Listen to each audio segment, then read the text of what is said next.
Изборите на 11 декември се од круцијално значење за иднината на нашите граѓани, за иднината на нашата држава.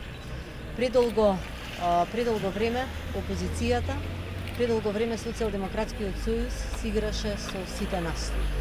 Социјалдемократскиот сојуз треба да свати дека македонските национални интереси не се на продажба. Дека од другата страна го имате македонскиот народ, кој што во секое време и секогаш ќе ги брани интересите и интегритетот и суверенитетот на Република Македонија.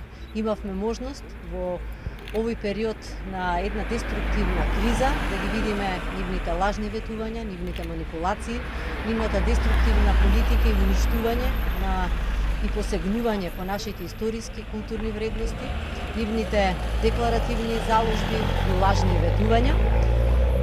Така да во овој период, како и досега, енергијата и силата која што ВМРО-ДПМН ја добива е токму од граѓаните. Добиваме голема поддршка, голема енергија и голема сила да продолжиме со политиката, со нашата политика на посветеност, на отчетност во работењето, на промоција на сите оние проекти кои што заеднички ги реализиравме, како и сите оние проекти кои што ќе се најдат во новата програма на ВМРО-ДПМН. Имаме со што да се пофалиме, имавме големи резултати на секое поле.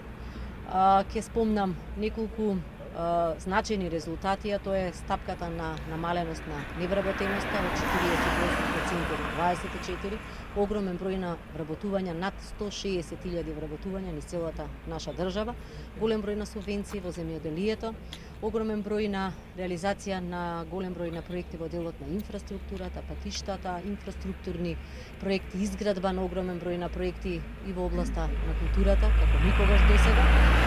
Огромен број на проекти во образованието, кажав и земјоделието, здравството, така да нашите резултати се видливи, аргументирани и може да се споредат со, како што кажав и на почетокот, со лажните ветувања, со декларативните заложби на Социјалдемократскиот сојуз, кој што морам да кажам и во овој период продолжува со таа деструктивна политика. Но сепак, 11 декември ВМРО-ДПМН уште еднаш ќе ја потврди својата огромна победа со освојување на 63 пратеници, се со цел да продолжиме да работиме за интересите на нашите граѓани, за нивните барања, за огромен број на проекти и пред се за интегритетот и суверенитетот на нашата држава.